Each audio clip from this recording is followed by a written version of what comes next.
Make in India and self-reliance have now, as I said, become a partner in the sense of for self-reliance, Make in India is absolutely necessary. And particularly when you're talking about critical industries like defense, we need to be self-reliant where we really can be. Of course, armed forces require best of equipments. They need some of the latest technology-driven equipments. Some high-tech equipments are required which have to be imported. They can be imported. And it continues. We are seeing very good latest weaponry coming also. But some of those which are being produced in India can be bought in India, and therefore we have now come to a conclusion that we shall notify. This is done with the consultation with the Department of Military Affairs. We shall notify a list of weapons and platforms which shall be not allowed for import, but we shall have them bought from India.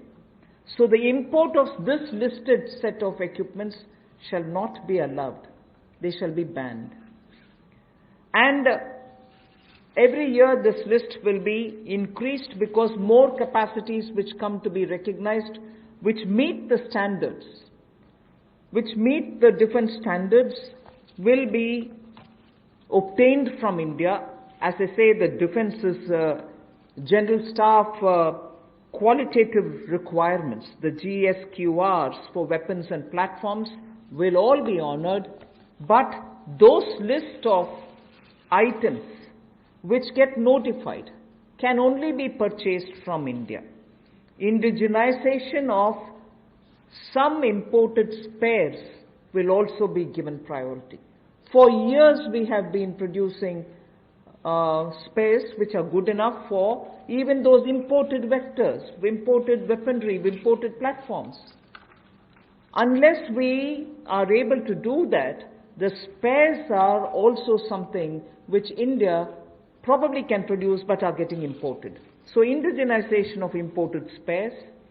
Then for all this, a budget provision, a separate budget provision will also be given for domestic capital procurement.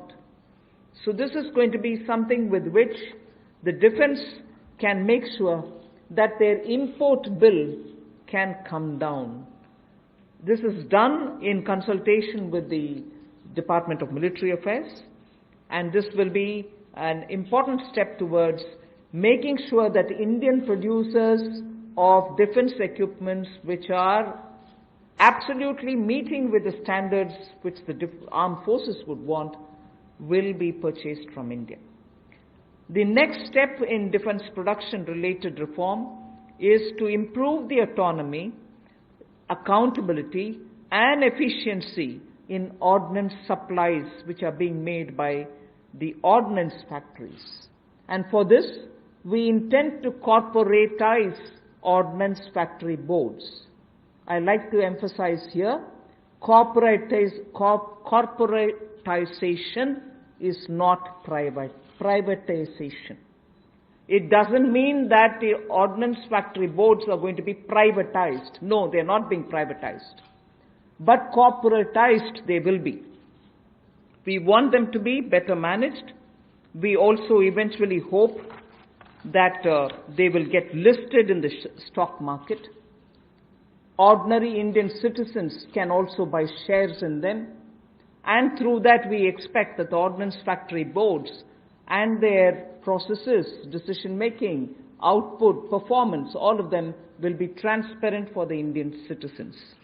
So ordnance factory boards will be corporatized, not privatized. I want to underline that, and I want media friends to please differentiate between corporatization and privatization.